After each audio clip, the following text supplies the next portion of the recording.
Oh, ugh. It's me, everybody. Rodney Reindeer is here for his annual holiday visit. Break out the cookies and eggnog and play some Trans-Siberian Orchestra.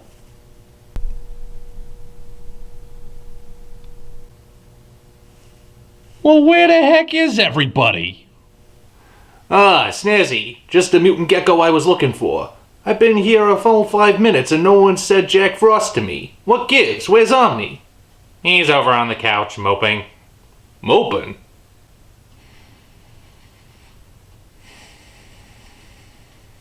Well, what's his beef? I don't know. For the past few days, he's just been down in the dumps. And you ain't asked him what's wrong? No. Well, why the heck not? I guess I've just been waiting for it to pass? Well, stop waiting and go see what's eating him. If there's one thing I can't stand, it's someone being depressed on Christmas. Yeah, I guess I really should. If it hasn't run its course by now, I Should step in.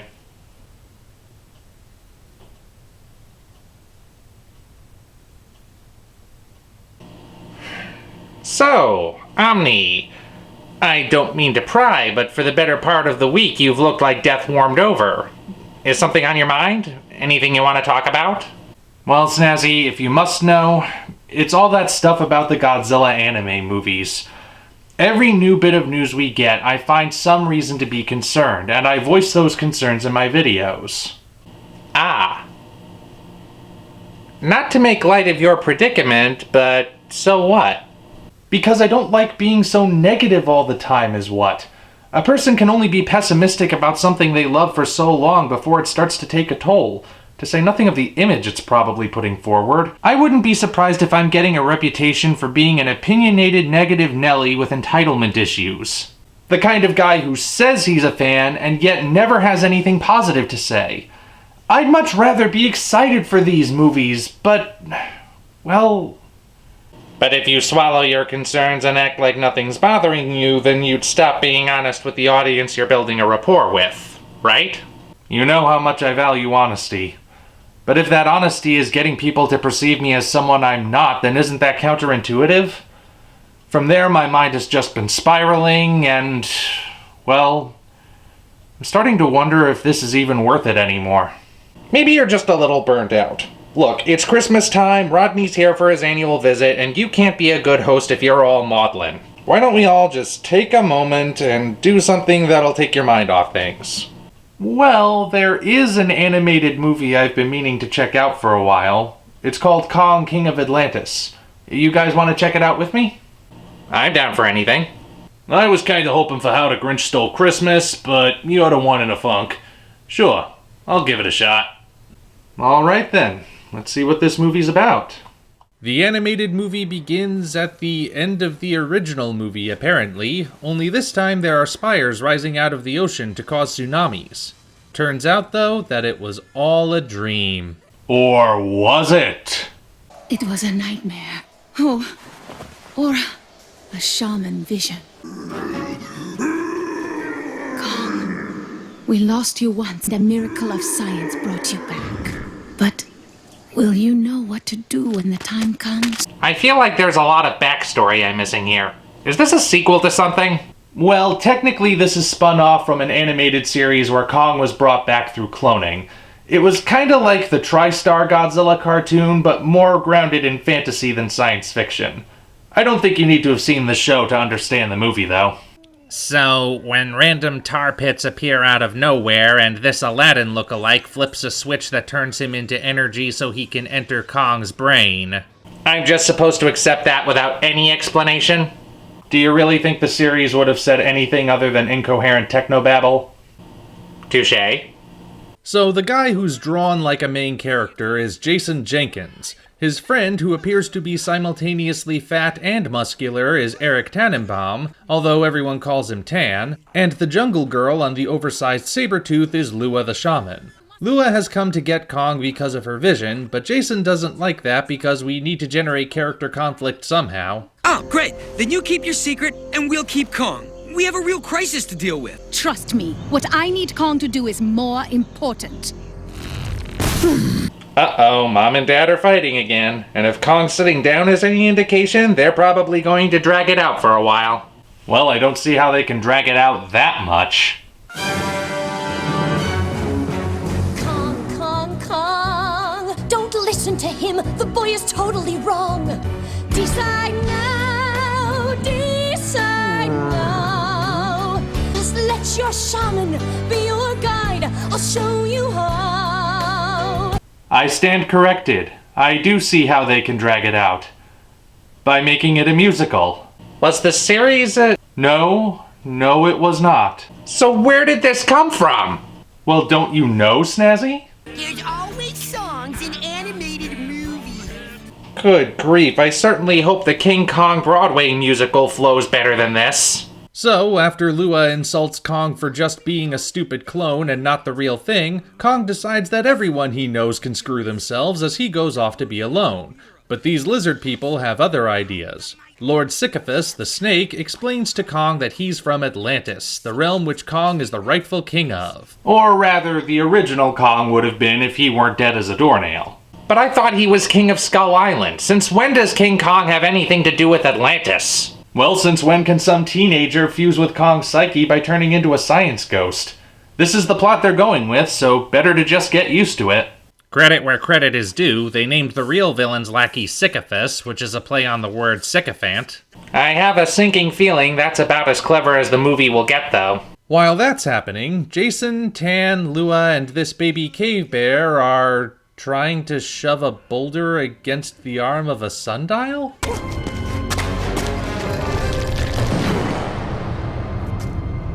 Oh, well, there's your problem. Clearly that rock is on the lower end of the bow's hardness scale. That's the only reason I can think of why it turned into powder that easily. The group goes after Kong to get him to move the sundial, following his tracks to another one of those random tar pits, only for said tar to come to life and drag them in. Then the tar pits become a rapidly swirling whirlpool? Do the animators not know how tar works? Considering that tar pits serve the same function as wormholes in this movie, I think we just have to accept that real-world logic does not apply. Wormholes? Wait, the tar pits are how we get to Atlantis? You're right. Best to assume that everything is pants-on-head crazy in this world. As Sisyphus leads Kong to the castle where his evil master dwells, they run across the Resistance, which is comprised of anthropomorphic mammals. They're hoping Kong will be on their side, so it's really unfortunate when this happens.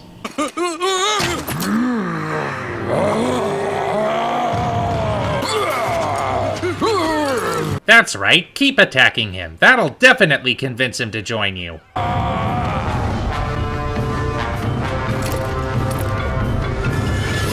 Dang, Atlantis doesn't mess around with its weaponry.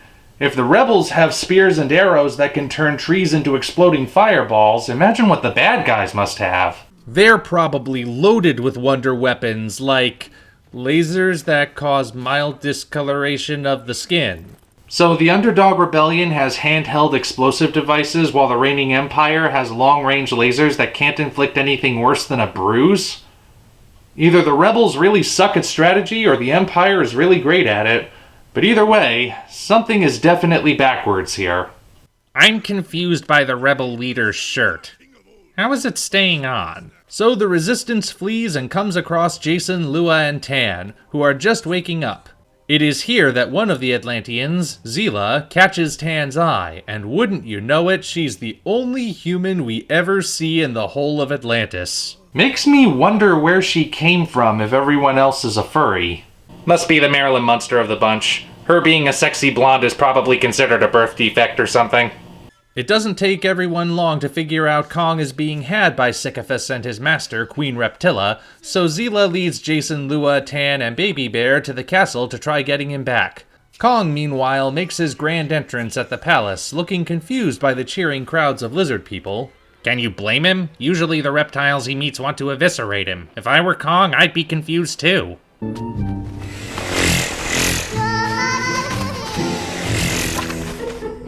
Though I wouldn't be as confused as I am right now. What in the heck are those things?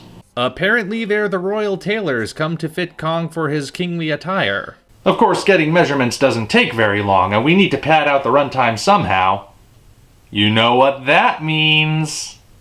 Let us see our king dressed up in velvety regime. Flowing robes with golden trim is fitting for a king. Wow, and I thought the first song was pointless. I'm embarrassed for whoever had to sing this thing. Also, what's up with this lip syncing? With the queen! Supreme! How many syllables do the animators think the word supreme has? Supreme!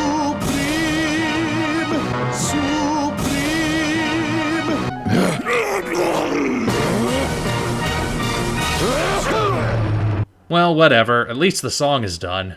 Have you forgotten the most important measurement of all? Well, if she means what I think she means, then the queen clearly has some misconceptions about gorilla anatomy. The king's crown must fit him exactly. Oh, his crown, right. That makes more sense. Did you think they were talking about his... Hey, look, the good guys are here. Of course, they get captured almost immediately, and when Jason tries his Vulcan mind meld again, Kong just spits him back out like a gristly piece of chicken. Our heroes are led to the dungeon, where Jason's cyberlink is taken from him. They make a brief attempt to escape, which includes Lua delivering a kick that defies the laws of physics, but it doesn't do any good since they just get recaptured instantly and brought to the dungeon anyway. Padding, thy name is Kong, King of Atlantis. In the dungeon, we learn how Queen Reptilla really came to power. Like all the Queen's victims, he has been shackled with a mind band. The gemstone in the Queen's headband controls them. Huh, who'd have thought Atlantis had this kind of know-how? Quite a few people, actually. Having advanced technology is one of the more popular theories about Atlantis. How is it that's what confuses him, and not the fact that Atlantis is the kingdom of the furries? Reptilla takes some time to gloat about the fact that her victory is basically sealed, which it is. The heroes are incarcerated, and Kong's crown has the mother of all mind control gems in it. She's got this in the bag. Unless, of course, the ancient dial is turned back. Oh, I guess that's what they were trying to do earlier. They were trying to turn back, sundial. Something's bothering me about this, but I'm not sure what it is yet. I'm sure you'll figure it out by the end. We get a brief scene of Kong feeling bad about rejecting his friends, as well as choosing naturism over having to wear clothes. And then...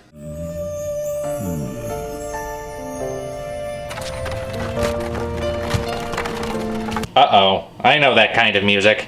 That's the kind of music that only plays when a song is about to start.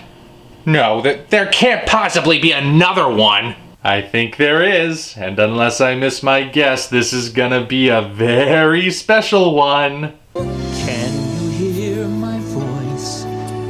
Can you feel my pain? Can you hear and feel my heart say sorry once again? It is! It's a 90s pop ballad!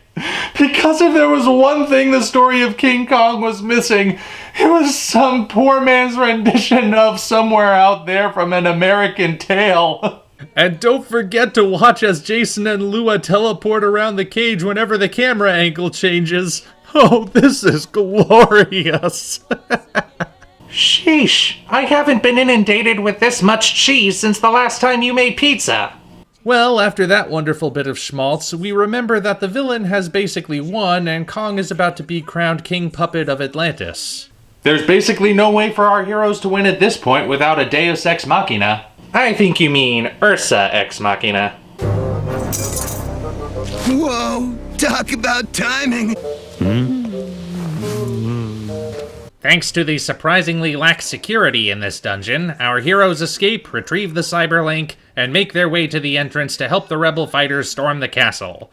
Meanwhile, the rebellion is already disrupting the ceremony by firing the world's least effective cannon before charging into the fray. With pandemonium all around them, the battle for Kong's fate comes down to him choosing between Jason and Reptilla. Kong! You must destroy our enemies! Kong! You know I'd never lie to you! The Queen's gonna destroy your island and us! I have to say, neither of those are very compelling arguments. I'm half expecting Kong to just walk away again and leave these idiots to their fate. Lucky for the good guys, Reptilla speaks harshly towards Kong, and that's enough to make him turn on her. As his first act, he'll be getting rid of Sir Hiss.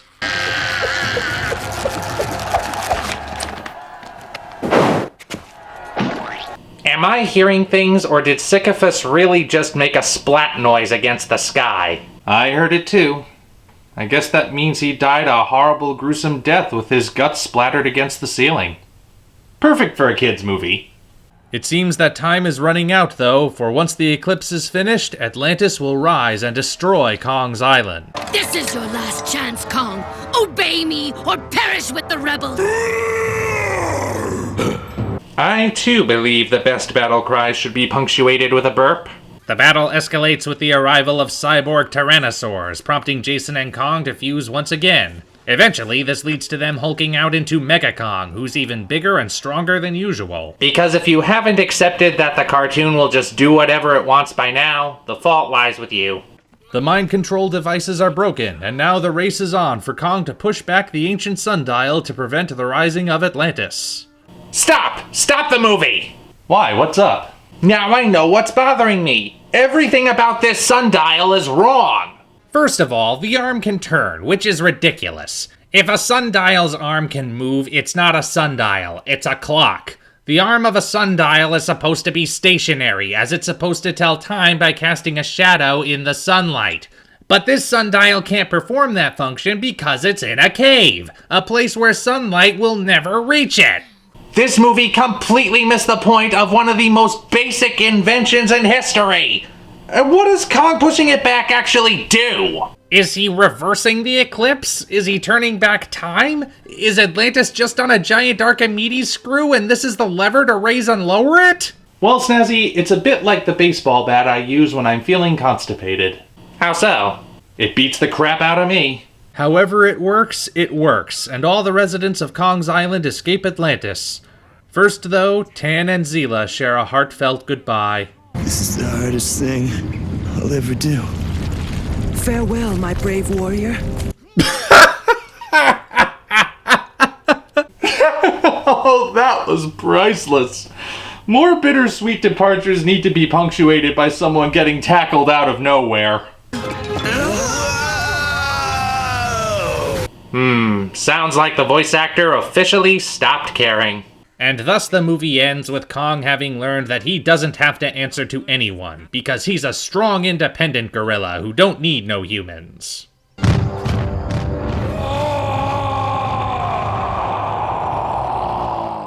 Well, that sure was a thing. What did you think, Rodney? What am I supposed to think? I couldn't even hear half the dialogue on account I used to talking through the whole jingle-jangling movie. Oh, sorry. Bad reviewer habit. Want us to play it again so you can catch what you missed? Hard pass. I'm gonna go get some snacks. Well, what did you think, Omni? Actually, I think this movie is just what I needed. Oh? If I had known about this movie while it was in production and I'd been following the news on it, I would have been upset with every single thing I heard. But now that I've seen it all in context, I get it. Wait, are you saying you actually thought the movie was good? Oh no, it was a complete disaster. But it was such a fascinating disaster that I had fun anyway. The filmmakers took Kong in a weird new direction, and they blew it. But in blowing it, they made something hilarious. This is a movie I can appreciate specifically because of how bat guano crazy it is, from its odd take on Atlantis to the cheesy musical numbers. Now I'm thinking the Godzilla anime movies may turn out the same way. I still think the production is taking all kinds of missteps, but if those missteps result in something even half as strange as Kong King of Atlantis, I might be able to enjoy them anyway. You do realize that's kind of a twisted mindset to have, right? People may call you on it. In the spirit of the Christmas season, let them keep the Godzilla fandom in their way, and I will keep it in mine.